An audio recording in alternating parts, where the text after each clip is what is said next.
Hi, welcome to Lash Class. BA English 3rd semester Language in Actionile How close are we to a climate change tipping point എന്ന ചാപ്റ്ററാണ് നമ്മൾ നോക്കുന്നത്. ഇതിൽ title സൂചിപ്പിക്കുന്ന പോലെ തന്നെ ക്ലൈമറ്റ് ചേഞ്ചുമായിട്ട് ബന്ധപ്പെട്ട കാര്യങ്ങളെ കുറിച്ചിട്ടാണ് ഈ ചാപ്റ്ററിൽ പറയുന്നത്. നമ്മളിവിടെ ഈ ചാപ്റ്ററിൻ്റെ ഒരു സമ്മറിയും എക്സ്പ്ലനേഷനുമാണ് പ്രൊവൈഡ് ചെയ്യുന്നത്. ഈ ചാപ്റ്ററിലെ ക്വസ്റ്റ്യൻ ആൻസേഴ്സിൻ്റെ വീഡിയോ സെപ്പറേറ്റ് ആയിട്ട് നമ്മൾ ചെയ്യുന്നുണ്ട്. അത് പ്ലേലിസ്റ്റിൽ അവൈലബിൾ ആയിരിക്കും. ഇവിടെ നമുക്ക് ഈ ചാപ്റ്ററിൻ്റെ സമ്മറി നോക്കാം. How close are we to a climate change tipping point is an interactive session hosted by the New York Times. New York times എന്നൊരു മാധ്യമം സംഘടിപ്പിച്ചിട്ടുള്ള ഇൻറ്ററാക്റ്റീവ് സെഷൻ അല്ലെങ്കിൽ പാനൽ ഡിസ്കഷൻ ആണ് ഈ ചാപ്റ്ററിനകത്ത് നമ്മൾ കാണുന്നത്. The discussion brought together an expert panel to explore the urgency of climate tipping points and the paths toward a sustainable future. അപ്പോൾ ഏതൊരു panel ഡിസ്കഷനും പോലെ തന്നെ ഇവിടെയും എക്സ്പേർട്സ് അല്ലെങ്കിൽ സയൻറ്റിസ്റ്റ് ആയിട്ടുള്ള ആളുകളാണ് പങ്കെടുക്കുന്നത്. ഈ ക്ലൈമറ്റ് ടിപ്പിംഗ് പോയിൻറ്റ്സ് അല്ലെങ്കിൽ ക്ലൈമറ്റ് ചേഞ്ച് ഒരു കൺസെപ്റ്റിനെ കുറിച്ചിട്ടും ഫ്യൂച്ചറിലേക്ക് മനുഷ്യർ എന്ത് ചെയ്യണം തുടങ്ങിയിട്ടുള്ള കാര്യങ്ങളൊക്കെയാണ് ഇവിടെ ഡിസ്കസ് ചെയ്യുന്നത്.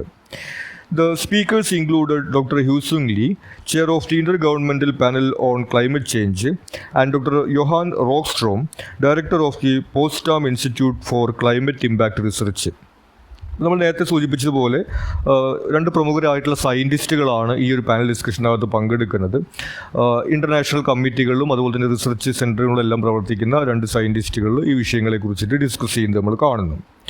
Together, they examined how scientific understanding and collective global action can determine whether humanity moves towards stability or crisis.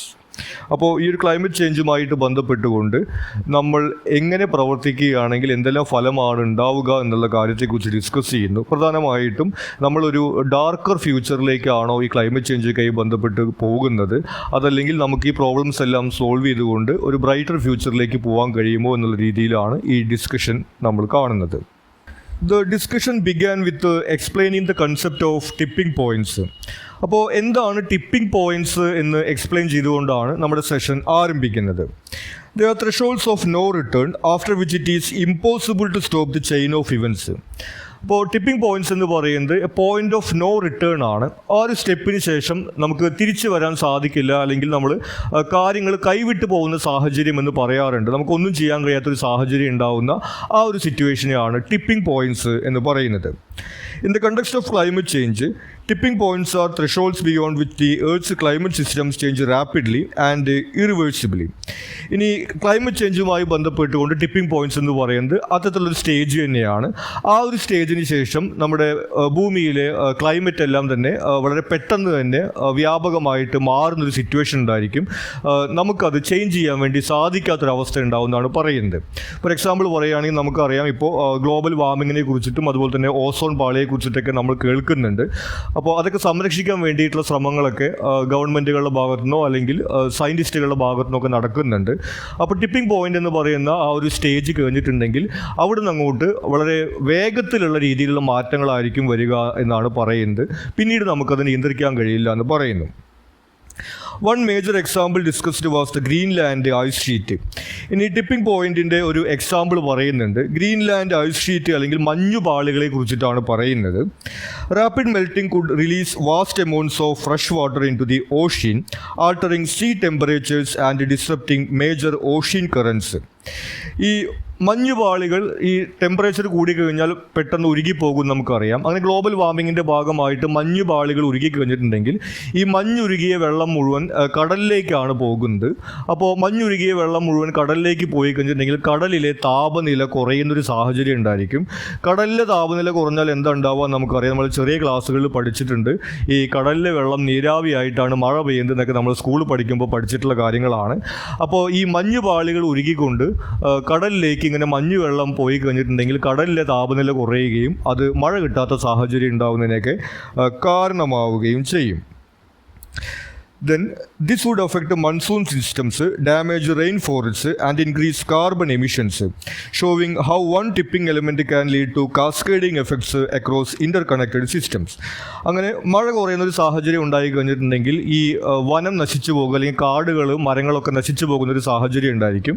അങ്ങനെ കാടുകളും മരങ്ങളൊക്കെ നശിച്ചു പോയി കഴിഞ്ഞിട്ടുണ്ടെങ്കിൽ വീണ്ടും താപനില കൂടും. അങ്ങനെ വീണ്ടും താപനില കൂടി കഴിഞ്ഞിട്ടുണ്ടെങ്കിൽ ഇതേ ഒരു സൈക്കിൾ തന്നെ വീണ്ടും ആവർത്തിക്കുന്നതായിട്ട് നമുക്ക് കാണാൻ വേണ്ടി സാധിക്കും.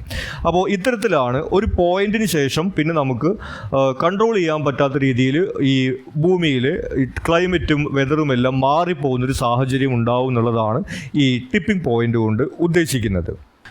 The panel explains that the exact threshold of these points is uncertain because different factors such as ice sheets, rainforests and ocean currents influence it. ഇനി ഈ ട്രിപ്പിംഗ് പോയിന്റ് എത്രയിലാണ് വരുന്നത് എന്നുള്ള കാര്യം കൃത്യമായിട്ട് പറയാൻ സാധിക്കില്ല എന്നിവർ എക്സ്പ്ലെയിൻ ചെയ്യുന്നു. അതായത് ഇപ്പോൾ ഇത്ര ഡിഗ്രി സെൽഷ്യസ് ചൂടാകുമ്പോഴാണ് ഈ ടിപ്പിംഗ് പോയിന്റ് എത്തുക എന്നുള്ള രീതിയിലൊരു പ്രവചനം നടത്താൻ സാധിക്കില്ല എന്ന് പറയുന്നു. കാരണം വ്യത്യസ്തങ്ങളായിട്ടുള്ള ഘടകങ്ങളാണ് ഈ റെയിൻ ഫോറസ്റ്റ്, അതുപോലെ തന്നെ നേരത്തെ പറഞ്ഞ ഐസ് ഷീറ്റ് തുടങ്ങിയിട്ടുള്ള വിവിധങ്ങളായിട്ടുള്ള ഘടകങ്ങൾ ഇൻട്രാക്ട് ചെയ്ത് പ്രവർത്തിക്കുന്നത് കാരണം കൊണ്ട് ഓരോന്നിൻ്റെയും അളവിലുണ്ടാവുന്ന വ്യത്യാസങ്ങൾ ഇതിനെ ഒരേ സമയത്ത് ഇൻഫ്ലുവൻസ് ചെയ്യുന്നുള്ള കാരണം കൊണ്ട് നമുക്ക് ഇത്ര ഡിഗ്രി ചൂടാവുമ്പോഴാണ് ഈ ഒരു സ്റ്റേജ് എത്തുക എന്നുള്ള രീതിയിൽ കൃത്യമായിട്ടൊരു പ്രവചനം നടത്താൻ വേണ്ടി സാധിക്കില്ല എന്ന് പറയുന്നു. However, this uncertainty demands urgent precaution because it could be sooner than we imagine. എന്നാൽ കൃത്യമായിട്ട് പ്രവചിക്കാൻ കഴിയാത്തത് യഥാർത്ഥത്തിൽ ഈ വിഷയത്തിൻ്റെ സീരിയസ്നെസ് വർദ്ധിപ്പിക്കുകയാണ് ചെയ്തതെന്ന് പറയുന്നു. കാരണം ഒരുപക്ഷെ നമ്മൾ സങ്കല്പിക്കുന്നതിനേക്കാളും അടുത്ത് തന്നെയായിരിക്കാം ഈ ടിപ്പിംഗ് പോയിന്റ്സ് ഒക്കെ ഉണ്ടാവുക എന്നവരെ ഓർമ്മപ്പെടുത്തുന്നു.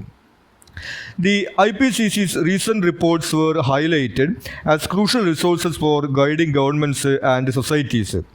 ഇനി നമ്മുടെ ക്ലൈമറ്റ് ചേഞ്ചുമായിട്ട് ബന്ധപ്പെട്ടിട്ടുള്ള ഈ IPCCയുടെ റിപ്പോർട്ട്സ് ഇവർ ഡിസ്കസ് ചെയ്യുന്നു. ആ റിപ്പോർട്ട്സിനകത്ത് നമ്മുടെ സിറ്റുവേഷൻ എത്രമാത്രം ഗുരുതരമാണെന്നുള്ള കാര്യങ്ങളെ കുറിച്ചിട്ടൊക്കെ അവർ പറയുന്നു. The reports show global carbon emissions are increasing by 1 to 2% when we need reductions of 5 to 7%. ആ റിപ്പോർട്ടിനകത്ത് പറയുന്നത് നിലവിൽ നമ്മുടെ ഗ്ലോബൽ കാർബൺ എമിഷൻ അല്ലെങ്കിൽ ഈ ഒരു കാർബണിൻ്റെ അളവ് ഓരോ വർഷവും 1-2% വീതം കൂടിക്കൊണ്ടിരിക്കുകയാണ്. വാസ്തവത്തിൽ നമുക്കൊരു 5-7% കുറച്ച് കൊണ്ടുവരേണ്ട സിറ്റുവേഷൻ ഉള്ളിടത്താണ് ഇപ്പോഴും അത് ഓരോ വർഷം കഴിയുമ്പോഴും 1-2% വെച്ച് കൂടിക്കൊണ്ടിരിക്കുന്ന സാഹചര്യമാണുള്ളതെന്ന് അവർ പറയുന്നു. The political and social aspects of actions were also discussed. ഇനി ഈ ഒരു വിഷയത്തിൽ രാഷ്ട്രീയമായിട്ടും സാമൂഹികമായിട്ടും എന്തെല്ലാം ചെയ്യാൻ കഴിയുമെന്ന രീതിയിലും ഒരു ഡിസ്കഷൻ നടക്കുന്നുണ്ട്. Fairness and cooperation between countries were stressed as essential to ensuring just outcomes. ഇനി ഈ ഗ്ലോബൽ ക്ലൈമറ്റ് സിസ്റ്റം എന്ന് പറയുന്നത് ഒരു രാജ്യത്തെയോ 2 രാജ്യത്തെയോ മാത്രം ബാധിക്കുന്ന കാര്യമല്ല. നമുക്കറിയാം ആകാശത്തിന് അതിരുകളില്ല, അതുപോലെ കടലിലും അതിരുകളില്ല. അങ്ങനെയാണ് ക്ലൈമറ്റ് പ്രവർത്തിക്കുന്നത്. അപ്പോൾ എല്ലാ രാജ്യങ്ങളും ഒരുമിച്ച് നിന്ന് പ്രവർത്തിച്ചാൽ മാത്രമേ ഈ വിഷയങ്ങളെല്ലാം പരിഹരിക്കാൻ വേണ്ടി സാധിക്കുള്ളൂ എന്നവർ പറയുന്നു. Equally societies must experience a social tipping point where sustainable choices should become the നോം and public awareness drives transformative actions. ഇതുകൂടാതെ തന്നെ ഒരു സോഷ്യൽ ടിപ്പിംഗ് പോയിന്റ് എന്നൊരു കൺസെപ്റ്റിനെ കൂടി അവതരിപ്പിക്കുന്നു. അതായത് നമ്മുടെ സമൂഹം ഇനി ഈ വിഷയത്തിൽ നിന്ന് തിരിഞ്ഞു പോകാൻ കഴിയാത്തൊരു സാഹചര്യം ഉണ്ടാവണമെന്ന് അവർ സൂചിപ്പിക്കുന്നു. ഫോർ എക്സാമ്പിൾ നമ്മൾ പറയുകയാണെങ്കിൽ നമ്മൾ എല്ലാ വർഷവും പരിസ്ഥിതി ദിനം ആചരിക്കാറുണ്ട്. ആ പരിസ്ഥിതി ദിനത്തിന് നമ്മൾ ഒരു മരം നടുകയോ അല്ലെങ്കിൽ ചെടി നടുകയോ എന്തെങ്കിലുമൊക്കെ ചെയ്ത് കഴിഞ്ഞിട്ട് പിന്നെ നമ്മൾ ആ ഒരു വിഷയം ഒഴിവാക്കുന്നു. പിന്നെ നമ്മൾ നമ്മുടെ നോർമൽ ലൈഫുമായിട്ട് മുന്നോട്ട് പോകുന്ന സാഹചര്യമാണ് ഉണ്ടാകുന്നത്.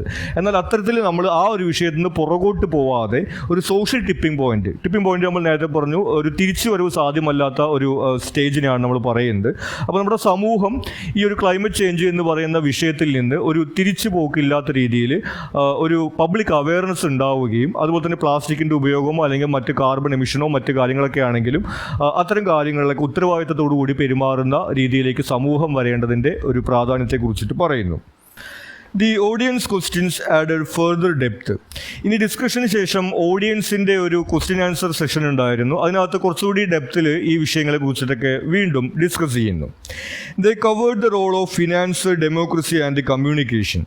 അപ്പോൾ ഈ വിഷയം പരിഹരിക്കുന്നതിൽ ഫിനാൻസിൻ്റെ അതുപോലെ തന്നെ പൊളിറ്റിക്സിൻ്റെ അല്ലെങ്കിൽ ഡെമോക്രസിയുടെ കമ്മ്യൂണിക്കേഷൻ്റെ അല്ലെങ്കിൽ സൊസൈറ്റിയുടെയൊക്കെ റോളിനെ കുറിച്ചിട്ട് വീണ്ടും ഒരു ഡിസ്കഷൻ കാണുന്നു. It was noted that eliminating fossil fuels subsidies and promoting green energy is important.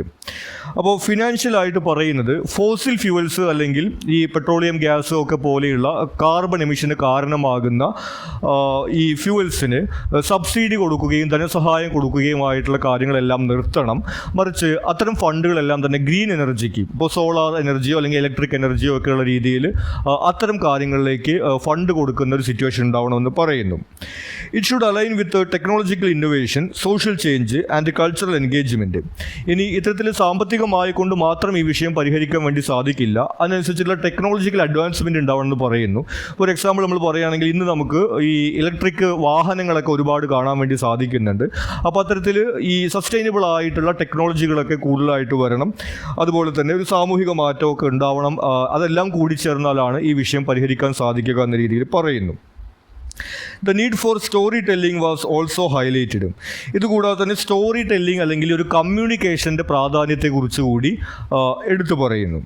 Scientific reports and data may not always appeal to the public because of its complexity. കാരണം സയൻറ്റിസ്റ്റുകൾ കാര്യങ്ങൾ പറയുമ്പോൾ ഈ ഡാറ്റയും അതുപോലെ തന്നെ റിപ്പോർട്ടുകളിലൂടെയൊക്കെ കാര്യങ്ങൾ പറയുന്ന സമയത്ത് പലപ്പോഴും കോംപ്ലക്സ് ആയിട്ടുള്ള കാര്യങ്ങളാണ് ഉണ്ടായിരിക്കുക. അത് ഓഡിയൻസിന് അല്ലെങ്കിൽ പബ്ലിക്കിന് പലപ്പോഴും മനസ്സിലാവണമെന്നില്ല. അപ്പോൾ ആ ഒരു വിഷയത്തിൻ്റെ സീരിയസ്നെസ് പൊതുജനങ്ങൾക്ക് ഈ സയൻറ്റിസ്റ്റുകൾ പറഞ്ഞാൽ മാത്രം മനസ്സിലാകണമെന്നില്ല എന്ന് സൂചിപ്പിക്കുന്നു. Therefore, stories and cultural narratives are needed to make the crisis tangible and inspire broad-based action. അപ്പോൾ ഇത്തരത്തിൽ ഒരു പബ്ലിക് അവയർനെസ് സൃഷ്ടിക്കുന്നതിന് വേണ്ടിയിട്ട് സയൻറ്റിസ്റ്റുകളുടെ അപ്പുറത്തുള്ള സമൂഹത്തിലെ മറ്റ് ആളുകളും ഇതുപോലെ സാധാരണക്കാർക്ക് മനസ്സിലാവുന്ന രീതിയിൽ കാര്യങ്ങൾ പറഞ്ഞു കൊടുക്കുന്ന രീതിയിലൊക്കെയുള്ള കമ്മ്യൂണിക്കേഷൻ ഉണ്ടാകണമെന്ന് കൂടി പറയുന്നു. In conclusion, the session emphasized that the world is standing at a crossroads. ഇനി ഈ സെഷൻ്റെ കൺക്ലൂഷനിൽ പറയുന്നത് നമ്മുടെ ലോകം ഇപ്പോൾ ഒരു ക്രോസ് റോഡ്സിലാണ്, അല്ലെങ്കിൽ രണ്ട് വഴികൾക്ക് മുന്നിൽ ഏത് വഴിയിലൂടെ പോകുമെന്നുള്ളൊരു സ്റ്റേജിലാണ് നമ്മുടെ ലോകം ഇപ്പോൾ ഉള്ളതെന്ന് പറയുന്നു. Crossing climate tipping points could lead to a dark future marked by extreme heat, food shortage and mass displacement. അതിലൊരു വഴി എന്ന് പറയുന്നത് ഡാർക്ക് ഫ്യൂച്ചറിലേക്കുള്ള വഴിയാണ്. കാരണം ഈ ക്ലൈമറ്റ് ചേഞ്ച് അതുമായിട്ട് ബന്ധപ്പെട്ട പ്രശ്നങ്ങളൊക്കെ സംഭവിക്കുകയാണെങ്കിൽ എക്സ്ട്രീം ഹീറ്റ് നമുക്കറിയാം, ഈ ഗ്ലോബൽ ടെമ്പറേച്ചറൊക്കെ ഗ്ലോബൽ വാർമിങ്ങിൻ്റെ ഭാഗമായിട്ട് കൂടി വരുന്നൊരു സാഹചര്യം ഉണ്ടായിരിക്കും. അത് ഫുഡ് ഷോർട്ടേജിലേക്ക് നയിക്കും. കാരണം ഈ ടെമ്പറേച്ചർ കൂടുന്നു, മഴ ലഭിക്കാതിരിക്കുന്നു എന്നുള്ള അവസ്ഥയിൽ കൃഷി ചെയ്യാൻ വേണ്ടി സാധിക്കില്ല. അപ്പോൾ ഒരു ഭക്ഷ്യക്ഷാമം ഉണ്ടാവും. അത് മാസ് ഡിസ്പ്ലേസ്മെൻറ്റിലേക്ക് നയിക്കും. പല പ്രദേശങ്ങളിലും വെള്ളമില്ലാത്ത സാഹചര്യം ഉണ്ടാകുമ്പോൾ അവിടെ ആളുകൾക്ക് താമസിക്കാൻ കഴിയാതെ അവർ വേറെ സ്ഥലങ്ങളിലേക്ക് കുടിയേറേണ്ടി വരും. അത്തരത്തിലുള്ള ഒരു ഡാർക്ക് ഫ്യൂച്ചർ ആയിരിക്കും ഒരു പക്ഷേ ഉണ്ടാവുക എന്ന് പറയുന്നു. A decisive action could make this a turning point towards a bright future. എന്നാൽ നമ്മൾ ശരിയായ രീതിയിൽ പ്രവർത്തിക്കുകയാണെങ്കിൽ നമുക്കൊരു ബ്രൈറ്റ് ഫ്യൂച്ചറിലേക്കും പോകാൻ സാധിക്കുമെന്ന് പറയുന്നു. We can have healthier economies, greater equity and a more sustainable world. ഈ ഗ്രീൻ എനർജിയും ഒക്കെ ആയി ബന്ധപ്പെട്ടുകൊണ്ട് നമ്മൾ കൂടുതൽ ടെക്നോളജിയും അതുപോലെ തന്നെ ഫണ്ടിങ് ഒക്കെ നടത്തുകയാണെങ്കിൽ അതുമായിട്ട് ബന്ധപ്പെട്ടുകൊണ്ട് നമുക്ക് പുതിയ തൊഴിലവസരങ്ങൾ ഉണ്ടായിരിക്കും. അത്തരത്തിൽ നല്ലൊരു എക്കോണമി നമുക്ക് സൃഷ്ടിച്ചെടുക്കാൻ വേണ്ടി സാധിക്കും. കൂടുതൽ ഇക്വാലിറ്റിയും അതുപോലെ തന്നെ സസ്റ്റൈനബിൾ ആയിട്ടുള്ള സുസ്ഥിരമായിട്ടുള്ള ഒരു ബ്രൈറ്റ് ഫ്യൂച്ചറും നമുക്ക് നമ്മൾ റെസ്പോൺസിബിൾ ആയിട്ട് പ്രവർത്തിക്കുകയാണെങ്കിൽ സൃഷ്ടിക്കാൻ വേണ്ടി സാധിക്കുമെന്ന് പറയുന്നു. അപ്പോൾ ഇത്രയാണ് ഈ ഒരു ചാപ്റ്ററിൽ നമ്മൾ കാണുന്നത്. ഈ ടിപ്പിംഗ് പോയിന്റ് എന്ന് പറഞ്ഞൊരു കൺസെപ്റ്റിനെ കുറിച്ചിട്ടും അതുപോലെ തന്നെ ഈ ഒരു ചെയിൻ റിയാക്ഷൻ പോലെയുള്ള ആ ഒരു എഫക്റ്റിനെ കുറിച്ചിട്ടും പറയുന്നു. പിന്നീട് സ്വാഭാവികമായിട്ടും നമ്മുടെ സമൂഹം റെസ്പോൺസിബിൾ ആയിട്ട് പ്രവർത്തിച്ചുകൊണ്ട് നമുക്കൊരു ബ്രൈറ്റ് ഫ്യൂച്ചറിലേക്ക് പോകാം, അല്ലെങ്കിൽ ഒരു ഡാർക്ക് ഫ്യൂച്ചർ ആയിരിക്കും നമ്മുടെ ഭൂമിയെ കാത്തിരിക്കുന്ന രീതിയിലാണ് ഈ ഒരു സെഷനകത്ത് പറഞ്ഞു വെക്കുന്നത്. ഇത്രയാണ് ഈ ഒരു ചാപ്റ്ററിൽ നമുക്ക് ഇമ്പോർട്ടൻ്റ് ആയിട്ട് വരുന്നത്. നിങ്ങൾക്ക് മറ്റെന്തെങ്കിലും സംശയങ്ങളോ സജഷൻസോ ഉണ്ടെങ്കിൽ നിങ്ങൾ കമൻറ്റ് ചെയ്യുക. കൂടാതെ ചാനൽ നിങ്ങളൊരു സബ്സ്ക്രൈബ് ചെയ്തിട്ടില്ലെങ്കിൽ സബ്സ്ക്രൈബ് ചെയ്യുക. Thank you.